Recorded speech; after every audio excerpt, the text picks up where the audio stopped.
eu fui me encontrar com uma pessoa com quem eu tenho uma relação muito grande há muitos anos. Ela chama-se Socorro Borges. 20 e poucos anos atrás, ela se revelou uma médium, uma canal, e começou a trabalhar com Umbanda, recebendo entidades da Umbanda. Preto Velho, Caboclo, Índio, etc, etc. Até que, numa certa altura do campeonato, essas entidades se revelaram inteligências do espaço, de outro sistema, de outras, enfim, dimensões de realidade, explicando para ela que a Umbanda, assim como todas as outras formas de apresentação dessas inteligências no nosso meio, eram formas construídas, elaboradas, com uma finalidade de permitir com que esses seres fossem aceitos no nosso meio, né? Então, eles trabalham apenas para registrar isso, porque não foi registrado da outra vez. Essas religiões populares trabalham com arquétipos de sabedoria popular, né? Se vocês percebem, por exemplo, na Umbanda, você encontra o caboclo, o índio, o preto velho, a criança, etc, etc, e assim vai. O boiadeiro, né? O baiano. Todas essas categorias, vocês veem que elas têm sabedorias características, né? São exemplos de sabedoria e de entendimento. O preto velho, o homem escravo, né? Que viveu o que viveu, particularmente no Brasil, vindo da África, que quando chega a uma certa idade, começa a ter toda uma sabedoria em função do que sofreu, do que viveu. É um bom conselheiro, ele tem uma visão muito crítica e elaborada do mundo, à sua maneira simples de entender o mundo.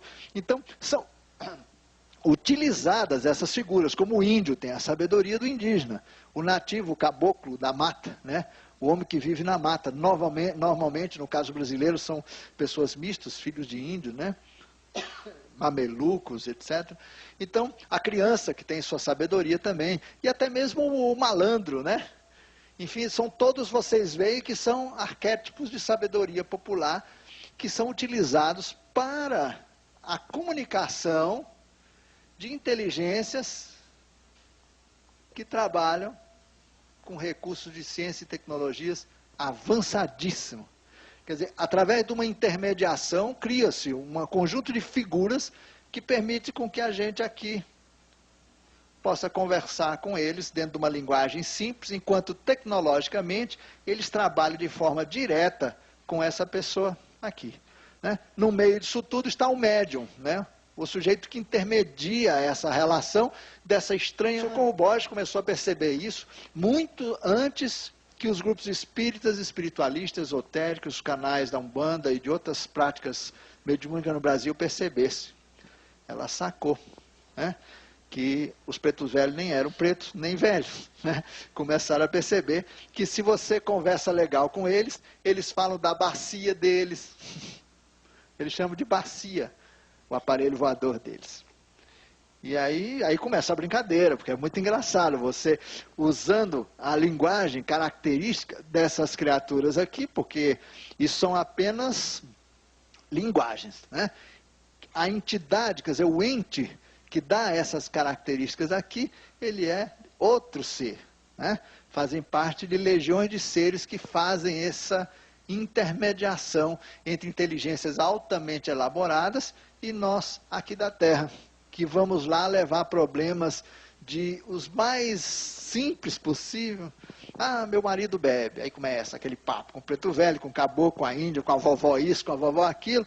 Mas, na verdade, o trabalho está sendo feito em nível hiperfísico, né? Ajudando aquele indivíduo, a circunstância que vive, às vezes trabalhando aspectos de cura muito complexos, que de outra forma não poderia ser tratada. Enquanto essa relação com a entidade, ela passa a ser uma coisa terapêutica, porque esse povo não tem terapeuta, não tem psicólogo, não tem, enfim, com quem conversar. Cria-se uma simbiose estranha, inclusive de mútua dependência, né? É uma situação bem complicada, bem delicada nesse aspecto, mas de qualquer forma é a maneira como esse povo se vira, porque é lá que eles vão buscar aconselhamento para os seus problemas mais elementares de vida, enquanto uma tecnologia elaborada trabalha. Como o Dr. Fritz, por exemplo, ele mesmo, a própria entidade já me falou, que o médium já estava consciente de que a tecnologia, daquelas cirurgias incríveis que eles realizam, é toda uma tecnologia espacial. e que a brincadeirinha ali é apenas para que nós fiquemos, vamos dizer assim, interessados e atentos, mas que não há necessidade, inclusive, nem de corte, nem nada disso, né? A cirurgia espiritual, na verdade, é uma cirurgia de alta tecnologia, que nós não vemos, é invisível aos nossos olhos. Mas Socorro descobriu isso há muito tempo. E, na época, tanto Socorro Borges quanto eu, nós tínhamos relações com um terceiro grupo de médios, na época estabelecido em Petrópolis. Quando aconteceu uma coisa, entre aspas, uma coincidência muito interessante. Nós descobrimos que, enquanto eu me relacionava com um grupo de entidades espaciais, diretamente com elas, através de um outro recurso não mediúnico, que é um recurso de um gênero de clarividência, e um tipo de envolvendo saída consciente do corpo, textos não mecânicos de canalização, eles se relacionavam, tanto esse grupo aqui, quanto ela, Socorro Borges, com as mesmas entidades, só que no caso deles, com uma intermediação, né? Aqui eram entidades numa linha de Umbanda, e aqui tanto de Umbanda quanto de uma espécie de um espiritismo já não tão kardecista, mas um espiritismo mais aberto. E nós descobrimos que eram os mesmos seres. Isso foi uma descoberta muito interessante que uniu muito esse grupo aqui. Nós descobrimos, por exemplo, que uma criatura chamada Itzarel,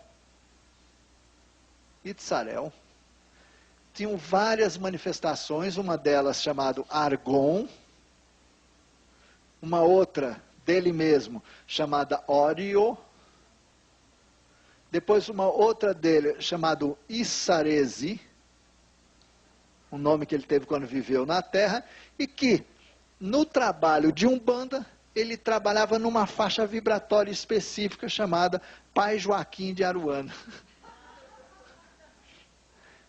Como diz a própria Socorro Borges, acendeu uma luzinha dentro dela e ela sacou que há um trabalho enorme, tanto da Fraternidade Branca, da mais alta cúpula da espiritualidade do planeta, trabalhando com meios incrivelmente simples para poder assistir uma população dessa. A nossa cosmogonia, quer dizer, a nossa visão de cosmos é muito pequenininha, muito estreita. E isso é que nos garante a imensa dificuldade de transformação. E por isso nós somos tão facilmente manipuláveis por todo um sistema de coisas que está por aí. Bom, quando esse grupo percebe essas estruturas aqui, nós fomos descobrindo outras, né? Porque eu trabalho, por exemplo, com essa criatura aqui. E trabalho com outros. Com esse daqui, por exemplo, com Mabi Isa, né? Ele tem uma outra versão aqui mais elaborada dele, Sarim.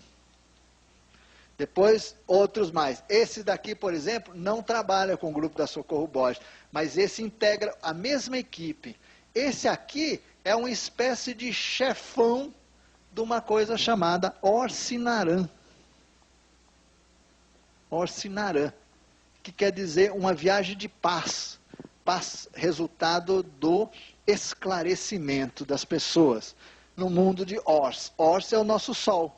Portanto, uma missão espacial que visa esclarecer a humanidade para libertar ela de fatores condicionantes que limitam o entendimento e a perspectiva que essa humanidade tem de realidade. Eles têm projetos no mundo inteiro e adotam nomes e nomenclaturas próprios de acordo com os grupos que canalizam essas informações.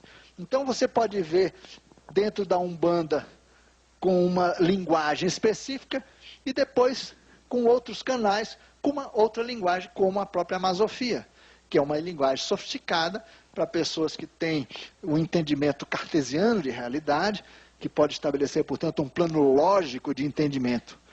Porque na Umbanda ninguém fala de lógica. É uma coisa devocional e dogmática também.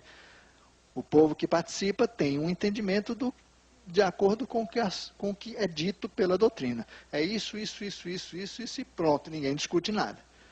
Já entre os espaciais, o relacionamento não se dá dessa maneira. Eles não dizem como são as coisas. Eles induzem linhas de trabalho, entendimento e pesquisa para que a gente se esforce e busque as respostas de que nós precisamos, ajudando a gente a desenvolver por conta própria recursos de investigação, portanto de discernimento, de autodiscernimento. Eles já não dizem como são as coisas, né?